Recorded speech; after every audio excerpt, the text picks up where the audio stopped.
Баршаңызға қайырлы күн. Сіздермен бірге Бауырсақ ТВ.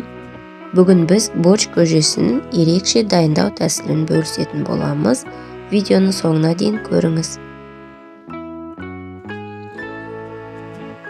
Ең алдымен көкөністерімізді тазалап, турап аламыз.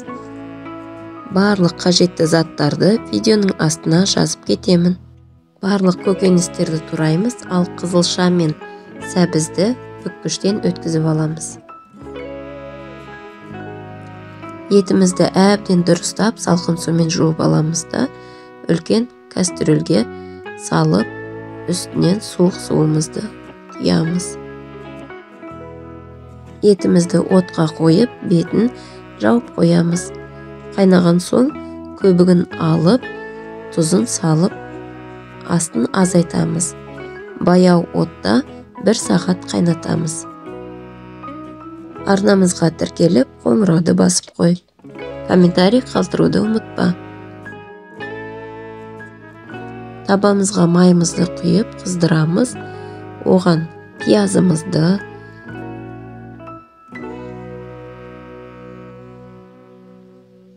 туралған тәтті бұрышымызды салып қуырып аламыз.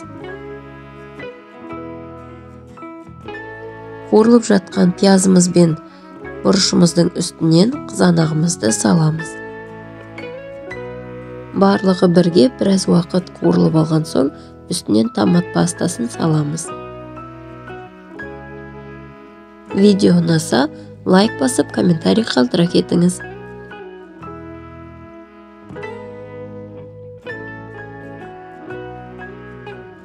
Қуырып жатқан табамыздың үстіне бүккіштен өткізілген сәбізімізді, қызылшамызды салып, барлығын бірге араластырып, қуырып аламыз да.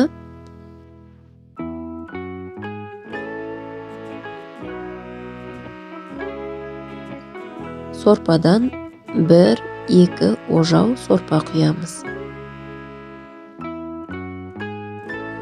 Қайнап жатқан сорпамыздың үстінен туралған картобымызды, орам жапырағымызды саламыз.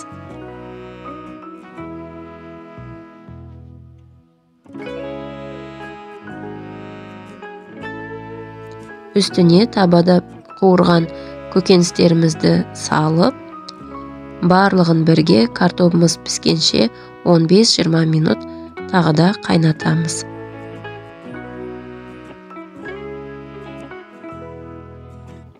Барлығын бірге дұрыстап араластырып, дәмдеуштерін қосуды ұмытпаймыз. Қара бұрыш, лавр жапырағы, ашты бұрыш, паприка және өз қалауыңыз бойынша қосуға болады. Мен бұршақ қосуды жөн көрдім. Дәмі өте ерекше болады. Барлығы бірге жарты сағаттай қайнады. Картобымыз бен етіміз дайын. Етін алып, ұсақтап тураймыз және көжеге қайтадан салып араластырамыз. Арнамызға тіркеліп, қоңырауды басып қойыңыз. Өте дәмді және ерекше болды. Сіздер де әзірлеп көріңіздер. Ас болсын.